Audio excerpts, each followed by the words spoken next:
électrique et qui faisait des super grandes maquettes électroniques. Et où le fabricant lui disait non, ça peut pas marcher. Et le hacker montrait que ça marchait quand même et faisait des choses que les fabricants n'avaient pas pensé possible avec leur système. Ça, c'est la définition originale du hacker.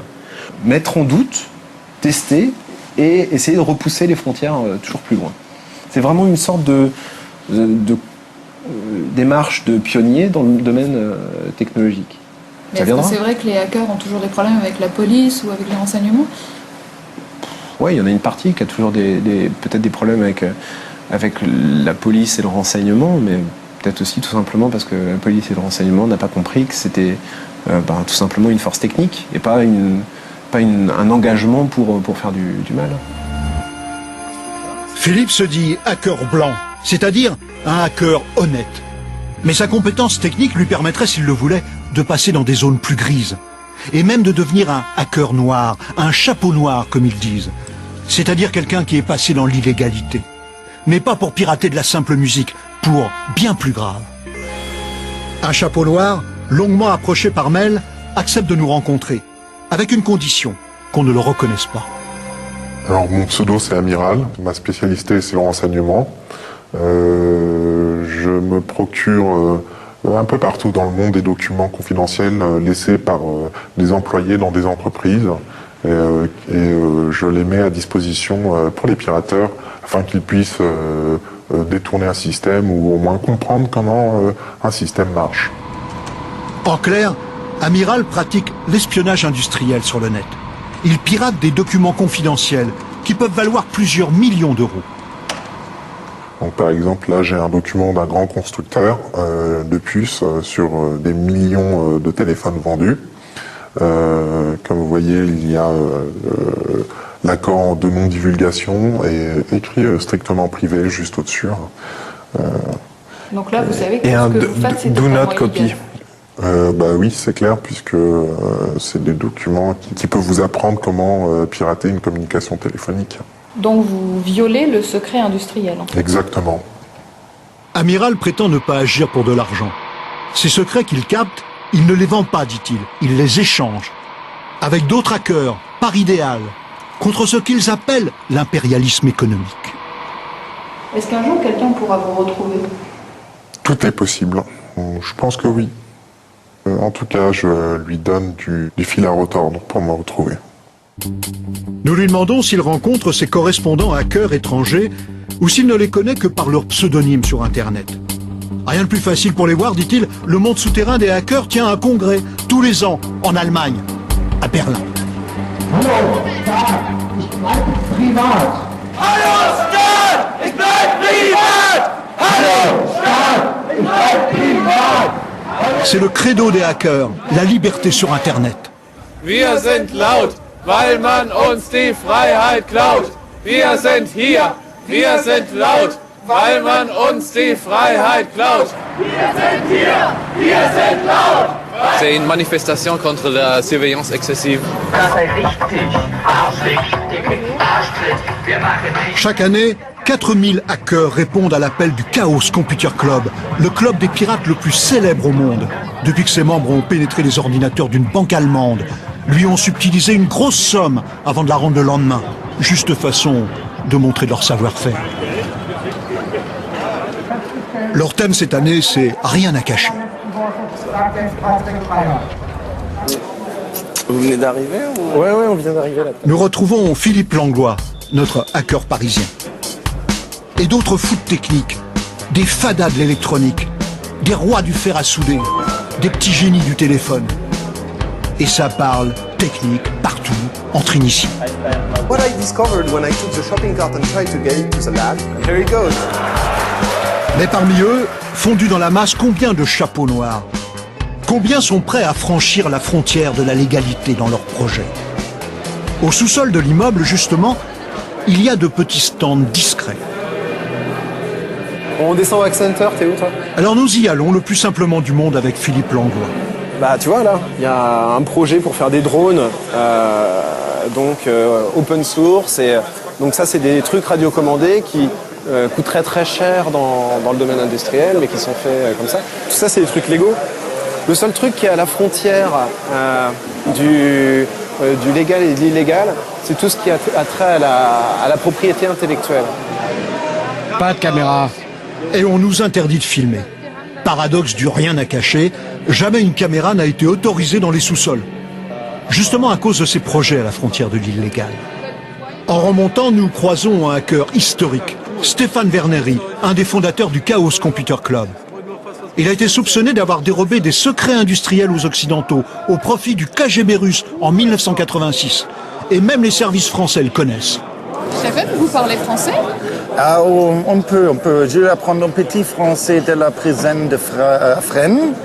Moi, arrête 2 mois à vol, destruction, volontaire et espionnage. Stéphane Werneri est un vétéran du net. Il a vu arriver tous les nouveaux hackers. Et nous lui demandons si des cybercriminels se retrouvent ici. Vous ne pouvez jamais exclure cette hypothèse. Je suis sûr qu'il y a des cybercriminels parmi les visiteurs, comme je suis certain qu'il y a aussi des types des services secrets de plusieurs organisations. Mais de quel service secret voulez-vous parler?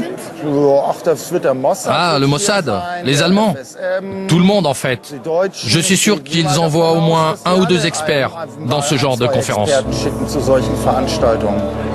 En fait, les services secrets ne cachent pas qu'ils s'intéressent aux hackers, pour les surveiller ou pour les embaucher. Car certains font des trouvailles incroyables. Voici Harald Welte, 31 ans, une star dans le monde des pirates. 1000 d'entre eux sont venus l'écouter à Berlin, car il doit leur révéler comment créer leur propre réseau de téléphone. Merci à tout le monde d'être là. Cette conférence a pour thème comment monter son propre réseau GSM. Et la première question que les gens se posent, pas les hackers mais les autres, c'est pourquoi? Et Harald va montrer techniquement à partir d'un simple émetteur comment on fabrique un réseau. On va vous faire la démonstration maintenant. Là encore, il nous est interdit de filmer. Car ici, nous sommes dans l'illégalité, dans la zone grise. Les fréquences téléphoniques appartiennent aux États. Mais un des auditeurs français nous a expliqué ce qui s'était passé. Il a même pris des photos de son portable en action. En plus des réseaux classiques allemands qu'il y a à Berlin, je vois un nouveau réseau qui se crée, qui s'appelle 00101, sur lequel je peux me connecter. Et à ce moment-là, s'affiche à l'écran derrière le présentateur les différents numéros de téléphone, les gens qui essaient de se connecter ou d'envoyer des SMS ou d'appeler. Pendant 10 minutes, les hackers ont utilisé un réseau gratuit et sans aucun contrôle. Hey mec, bravo. C'est le paradoxe des hackers. Ils se créent leurs petits espaces de liberté, mais ils les rendent publics, afin d'alerter l'opinion sur toutes les failles de sécurité. C'est leur profession de foi. C'est seulement si le problème est rendu public que les gens en prennent conscience, qu'on peut faire pression pour le résoudre. Car si un petit hacker comme moi peut faire ce genre de démonstration technique grâce à des failles de sécurité, alors vous pouvez être sûr que le crime organisé, qui a beaucoup d'argent, a déjà demandé à des informaticiens de le faire pour eux.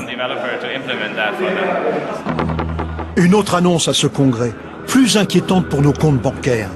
Des universitaires ont prouvé que les soi-disant sites de paiement sécurisés utilisant la norme MD5 sur Internet, soit un site sécurisé sur 3, ne sont plus fiables. En gros, tous les sites de commerce électronique utilisent ce qu'on appelle des certificats qui garantissent leur identité, et ça a été cassé aujourd'hui. Ça veut dire qu'on ne peut plus avec, tu sais, les petits écrans qui disent si c'est sécurisé ou pas, c'est souvent un petit cadenas. Ben maintenant, on ne peut plus savoir avec ce petit cadenas si c'est vraiment sécurisé ou si c'est quelqu'un qui est en train d'intercepter les données. La sécurité sur le net n'est plus garantie. Et les plaintes des victimes de piraterie augmentent. En France, l'an dernier, ces plaintes progressaient de 10%, officiellement. Mais rares sont les banques qui acceptent de parler de ce sujet tabou. Bernard Gouraud, directeur des technologies d'un grand établissement bancaire, a bien voulu nous répondre, sous le contrôle de sa directrice de communication. Merci de nous recevoir, c'est C'est rare qu'une banque nous accueille sur ces problèmes-là. Écoutez, il faut assumer ses choix et nous assumons nos choix qui sont de renforcer la sécurité de nos clients. Ce qui a dupé certains de ses clients, c'est ce mail frauduleux. Un faux qui imite les logos et les courriers de la banque. Vous voyez sur ce mail, c'est typiquement une question qu'une banque ne posera jamais à son client. Votre compte a été verrouillé, donnez-moi les éléments de sécurité de votre compte. Nous vous demanderons jamais de nous les donner oralement ou de les échanger à travers un réseau informatique. Vous introduisez dans le lecteur... La banque pense avoir trouvé une parade grâce à ce petit boîtier. Lors d'une transaction en ligne, l'usager obtient un code unique qui théoriquement ne peut pas être utilisé par un pirate, à moins que... Code à usage unique. Je ne vous certifie rien. La sécurité, c'est une sécurité à un instant T. Peut-être que dans 10 ans, la sécurité du moment n'est plus la sécurité qui sera la bonne sécurité dans 10 ans.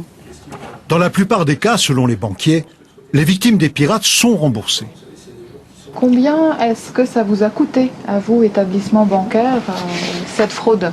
Permettez-moi de garder mes budgets d'investissement pour ma direction et c'est un sujet difficile sur lequel nous ne souhaitons pas communiquer. C'est quel ordre de grandeur? Ça se chiffre en millions d'euros? Bien sûr. Derrière la plupart de ces affaires de piraterie, un pseudonyme revient souvent depuis 4 ans. Corpse, un mot qui signifie cadavre. Une signature qui joue avec des symboles sataniques ou communistes. Corpse est recherché par les Américains, par les Australiens.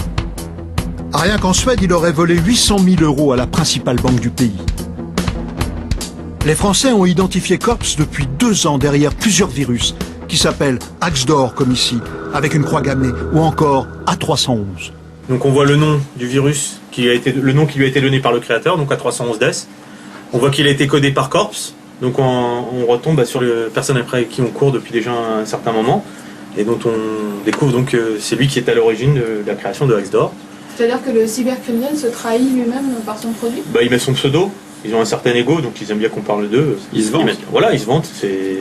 Ils ont tous un petit peu, ils font tous un petit peu la guerre entre eux pour savoir qui fera le meilleur troyen. Donc voilà, ils signent leurs produits. Chose étonnante, le pirate va jusqu'à donner ses contacts pour être joint en cas de problème.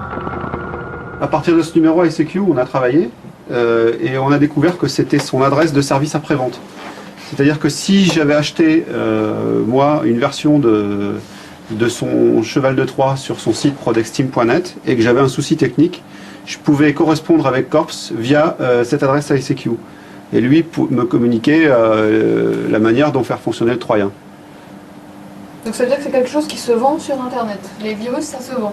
Les virus se vendent sur Internet. Ouais, tout à fait. Cette version-là coûtait à l'époque 450 € sur le site de Corpse. Voilà. Corpse ne se contente pas de vendre des virus. Il organise aussi des réseaux pour récupérer l'argent volé. Rien qu'en France, les policiers ont arrêté une 50aine d'intermédiaires qui ont accepté de faire transiter par leur propre compte bancaire l'argent piraté. Des gens un peu niais,